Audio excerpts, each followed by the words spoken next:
You, John Fitzgerald Kennedy, do solemnly swear I, John Fitzgerald Kennedy, do solemnly swear that you will faithfully execute the office of President of the United States that I will faithfully execute the office of President of the United States and will, to the best of your ability, and will, to the best of my ability, preserve, protect, and defend the Constitution of the United States. preserve, protect, and defend the Constitution of the United States. So help you God.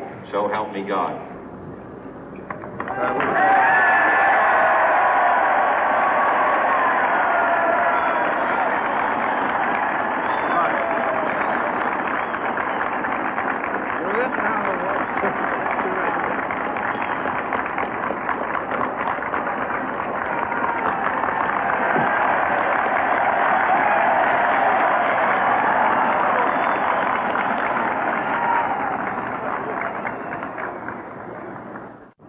Vice President Johnson, Mr. Speaker, Mr. Chief Justice, President Eisenhower, Vice President Nixon, President Truman, Reverend clergy, fellow citizens.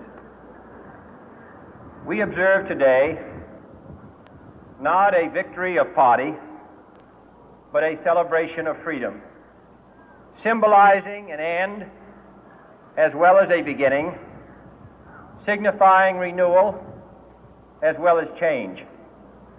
For I have sworn before you and Almighty God the same solemn oath our forebears prescribed nearly a century and 3/4 ago.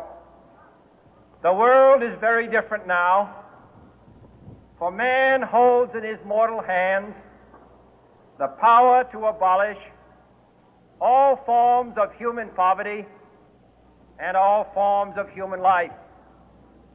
And yet the same revolutionary beliefs for which our forebears fought are still at issue around the globe.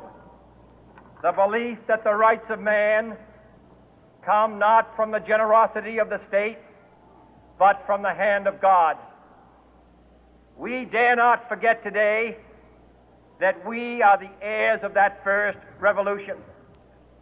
Let the word go forth from this time and place to friend and foe alike that the torch has been passed to a new generation of Americans born in this century, tempered by war, disciplined by a hard and bitter peace, proud of our ancient heritage, and unwilling to witness or permit the slow undoing of those human rights to which this nation has always been committed and to which we are committed today at home and around the world.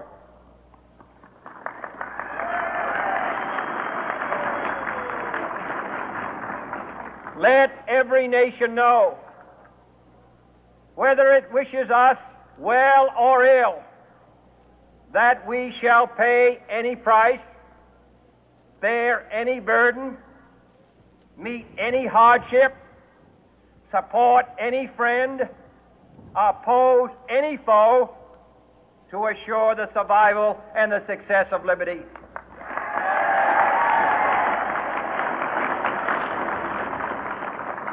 This much we pledge and more. To those old allies whose cultural and spiritual origins we share, we pledge the loyalty of faithful friends. United, there is little we cannot do in a host of cooperative ventures.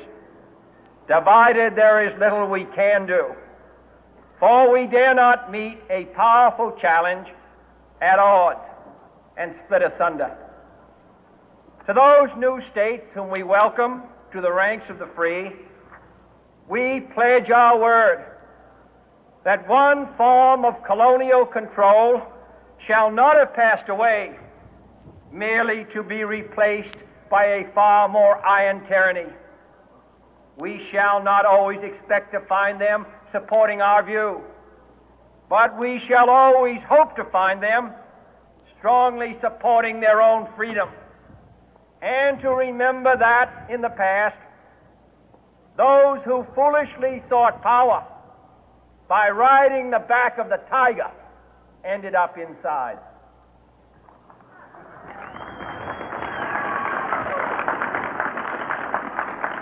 To those people in the huts and villages of half the globe struggling to break the bonds of mass misery, we pledge our best efforts to help them help themselves for whatever period is required, not because the communists may be doing it, not because we seek their votes, but because it is right.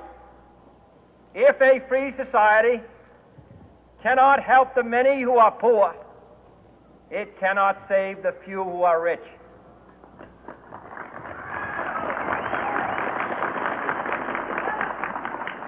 To our sister republics south of our border, we offer a special pledge to convert our good words into good deeds, in a new alliance for progress, to assist free men and free governments in casting off the chains of poverty.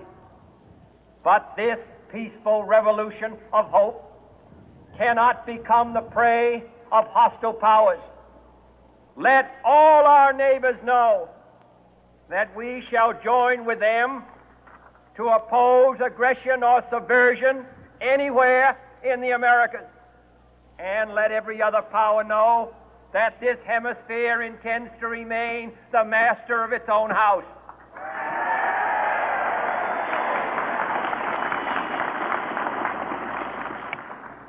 To that World Assembly of Sovereign States, the United Nations, our last best hope, in an age where the instruments of war have far outpaced the instruments of peace, we renew our pledge of support to prevent it from becoming merely a forum for invective, to strengthen its shield of the new and the weak, and to enlarge the area in which its writ may run. Finally, to those nations who would make themselves our adversary, we offer not a pledge, but a request that both sides begin anew the quest for peace. Before the dark powers of destruction, unleashed by science, engulf all humanity in planned or accidental self-destruction, we dare not tempt them with weakness, for only when our arms are sufficient beyond doubt can we be certain beyond doubt that they will never be employed. But neither can two great and powerful groups of nations take comfort from our present course, both sides overburdened by the cost of modern weapons, both rightly alarmed by the steady spread of the deadly atom, yet both racing to alter that uncertain balance of terror that stays the hand of mankind's final war. So let us begin anew, remembering on both sides that civility is not a sign of weakness, and sincerity is always subject to proof. Let us never negotiate out of fear, but let us never fear to negotiate.